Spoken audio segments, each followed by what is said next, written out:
This is America at Night with McGraw-Millhaven. We are so excited to talk to Bill Cleveland this week that we bumped him up an hour. Bill on the road, ladies and gentlemen, Bill Cleveland. Bill, thanks for checking in.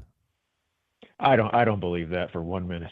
Oh, no, that's true. Oh, no, that is actually true. So excited to talk to me. Come on, nobody's buying that. I am Shirley MacLaine. All I had to do was wait till Thursday. Where is Bill? We need Bill. So. Wow, who would have thought? I'm well, and hope you are as well. All right, where are you in this crazy mixed-up world?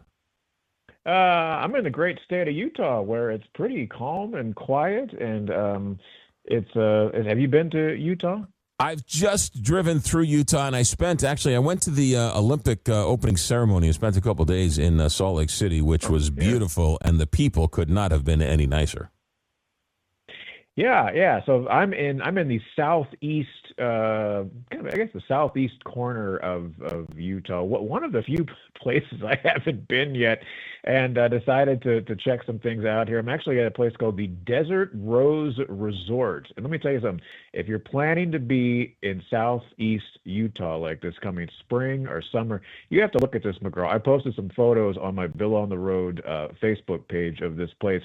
It's kind of like if you've ever, you've driven through Utah, or you were in Salt Lake though, so you haven't kind of been in rural Utah. But anytime you drive through this state, it's, you're surrounded by rocks, right? Everywhere you look, rocks. But at this place, then just like all of a sudden, boom, it appears, and it's a really neat place. And they put me in. You ready for this? They put me in the Kevin Costner room. Ooh. Oh, yeah. Interesting. Yeah. He was here, I guess, a couple of years ago, and scouting out, I guess, places for a movie or a series or something like that, and stayed here. So, that was pretty cool. So really, the next person who goes to that room, it'll be the Bill Cleveland room. Yeah, that's right. Yeah. That's the real reason you moved me up an hour, right? Because I have my own room named after me. No, it's pretty cool. It's a neat place. I mean, it's a town called Bluff, Utah, tiny town. And what I think I love the most about Bluff, Utah, it is a international dark sky community. Do you know what that is? Have you heard of this before? I have not heard of that at all. Yeah, so it's this thing. So first of all, like I'm looking out, it's kind of cold right now, but maybe I'll step out in a minute. But you look up and you can see the stars, and I mean it is just unbelievable. You can't even count them. There's so many of them. You can see just right from out on the porch, and you have to get a special certification to be known as a dark sky community. There's a whole thing that has to be with very little light pollution and things like that. But it's amazing to look up, and I don't know if you've ever had that experience where you just there are no lights anywhere, and being able to look up at the sky. It's pretty awesome. Yeah, a few times we've been camping or sort of away from the big cities, and you look up and it is somewhat awe-inspiring. You sort of forget living in the big city how many stars are out there on any given night. Yes. Yeah, and you realize how insignificant your life really is. Well, and you know what always kills me about gigantic world, you're like, I guess I'm not really anything. And what kills you is like the light from that star left, 1 million years ago and is just arriving in Earth today. Yeah. Yes. Yeah, it was delivered by the post office. That's how long it took to get up there. So there's that, the International Dark Sky Community. Now, for folks who to give you kind of a little, lesson here. So Monument Valley, I think a lot of people have heard of this. So lots of Western movies were filmed here. And Monument Valley is, I'm not very good on mileage, but if I had to guess, I'd say it's 40 miles, 30 miles away from Bluff City. Or Bluff, Utah. And so Monument Valley, I just learned this today. So I knew it was part of the Navajo Nation. You go through, they got this cool, there's like this 17-mile loop you can go through, and you see these just gigantic rock formations, some like 1,000 feet tall. But John Ford was a famous director for Western films, and he would use this quite often for like John Wayne movies and things like that. But there were other movies that were filmed here that I had no idea. So one of them that really jumped out at me was National Lampoon's Vacation. I had no idea. Like that's one of my favorite movies of all time. They filmed, I guess, a couple of scenes here. 2001: Space Odyssey, Easy Rider. I don't know that one. Back to the Future, and you'll know this one, Forrest Gump. What him running through the running across the country scenes? Yes, yes, yes. So I did this on my way into town. So there is a point. I was on my way to Bluff, and there's a thing. They call it Forrest Gump Hill. And so if you've seen the movie, you know that he runs across country, and apparently, what is it, 2 years, 3 years straight or something like that. And in this scene, he's running up the highway, and you see, I guess it's Monument Valley it would be behind him in the shot. And then he finally stops, and the crowd behind him kind of stops, and Forrest Gump, Tom Hanks, of course, says, "I'm really tired. I think I'll go home now." And these people pull off the road. I thought, oh, I'll take a photo here, whatever. I get there, and there's like a dozen cars already off to the side of the road. People taking pictures and people pretending to run like Forrest Gump. But that movie came out in 1994. Can you believe that? People are still doing this. So pretty significant. So 24 years or 22 years later, people are still running the same route, waiting for Forrest Gump to give them the meaning of life.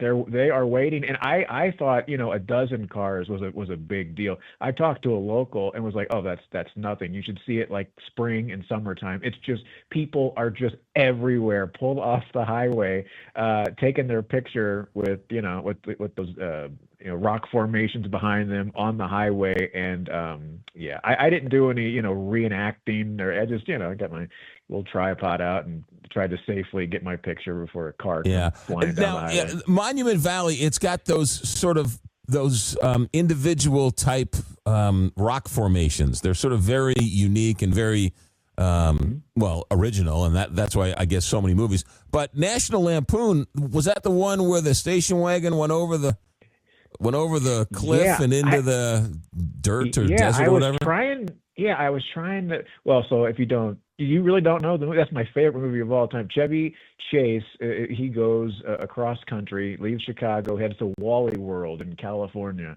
and they're in the family truckster, and they're heading across country together, and it's where they tie the dead ant up on top of the roof of the car. It's in like East St. Louis movie. or something.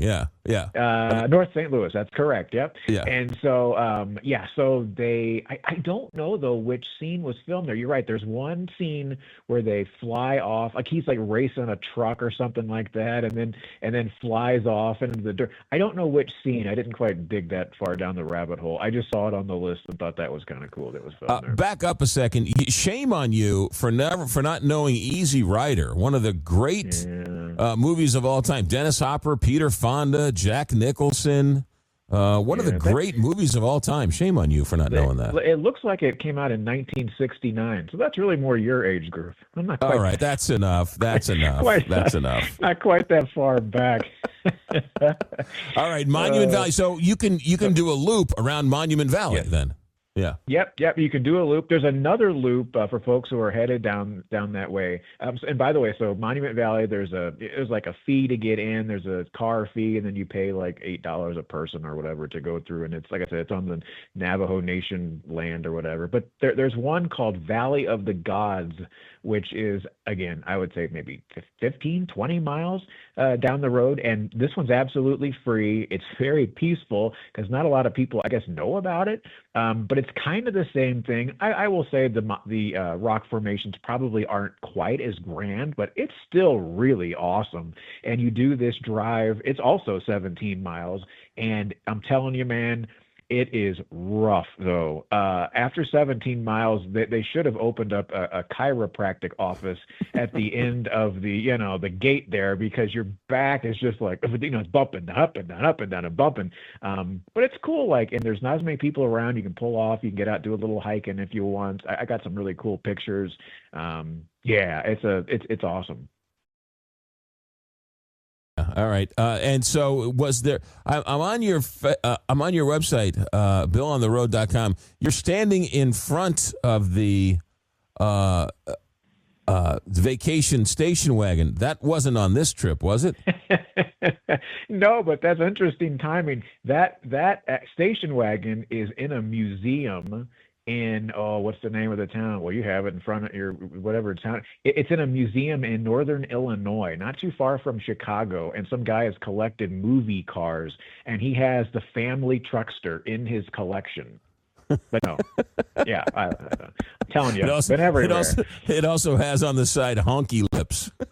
Yes, that's right. Yeah, yeah. There's a great scene. They're coming into St. Louis. They're crossing right over the Mississippi River. You see the arch in the background, and they make a wrong turn instead of going straight down the highway. They get off and exit too soon and end up in a bad neighborhood. And the hubcaps are taken off the car. They spray paint on their car. It's just such a classic scene and just a great movie. And maybe that's, I never thought about it at the time, but maybe that's what got me interested in traveling. Was that movie all those years ago. Form of therapy. Bill on the road here. All right, you're also very close to the Four Corners. Have you been to the Four Corners? Are you going to the Four Corners? I didn't. I kind of did a little research, and it kind of seemed like maybe a little bit of an overrated attraction. Which, by the way, typically I'm for overrated attractions. But I was a little pressed on time, so no, I didn't do the Four Corners on time. So let me get this straight. You've come on the show and you've talked about how you visited a toilet seat museum, and you had time to go visit a toilet seat museum, but you thought the Four Corners monument was a little too kitschy for you? But I mean, how many minutes of programming did we get out of the toilet seat? What am I supposed to tell you? Yeah, okay. My foot was in 4 different states. Big whoop, right? I mean, come on. Gotta pick your battles here, man. I guess so. There's only it's such a big country, and we have so little time, I guess. Fair enough. Yeah. I don't know. I've always wanted to go up to the Four Corners for some reason. I don't know, putting your hands and feet in 4 different states at the same time. I don't know. I guess it's a good point. I think you just answered your own question. Like, all right, that's fair enough. Deal. What's the weather like up there? So honestly, the weather has been really nice. Like I'm a typical travel writer, right? I dress kind of like a homeless person, and that's not a dig. I had somebody in tourism many years ago when I first decided to start getting into this business. I said, "What do all travel writers have in common?" She said, "They all dress like they don't own homes," which I guess I don't technically own a home. And so I have my little, I got my little sweatshirt jacket. I always got a T-shirt on and my jeans. Like that's my outfit. And so today I was taking out the sweatshirt because it warmed up quite nicely. And so it's nice during the day, and then in the evening it gets pretty cool. And so but it's been beautiful weather, and I can't ask for anything more. All right, so southeastern Utah. The people there can't be any nicer. The people I've met they are very friendly, who are from Utah. I don't know if it's the Mormon in them or the whatever in them or the salt water or something I don't know, but the people in Salt Lake City could not have been any nicer. And then we drove up to Park City and talk about gorgeous. Holy mackerel. Salt Lake City and Park City and that whole area. I've never had a bad experience the few times I've been through Utah.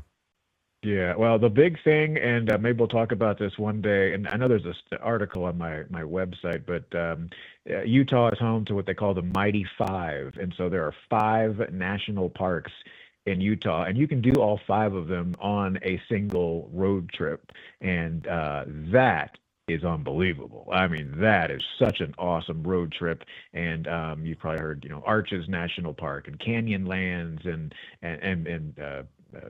what is the other one? There's 5 of them. I'm sorry, they've escaped me at the moment, but they're amazing, and they're all a little bit different. And so lots of reasons to come to Utah. But Bluff, Utah has my heart at the moment here. Has the Bill on the Road seal of approval. How long are you going to stay there? Are you back on the road tomorrow? Yeah, hitting the road tomorrow. I'm kind of starting to work my way back to the Midwest, so the fun comes to an end Hopefully the weather warms up a little bit. Do you open up the Rand McNally and just point and? I have a little bit of planning, but there are times where I don't have to plan so much. So I'm done with book signings until middle of April. So I kind of can do whatever I want. I kind of, I've been gone for, let's see, I left my father's home. I stayed with him for a couple of weeks, I should say, during the holidays, and then, left December 5th, something like that. And so yeah, I've been gone quite a while. So yeah, circle back, check out some stuff with the family, and then I'll get bored and hit the road again. Yeah, no. Well, it was smart to spend the winter months in California and San Diego. You're an experienced travel man, so good thinking.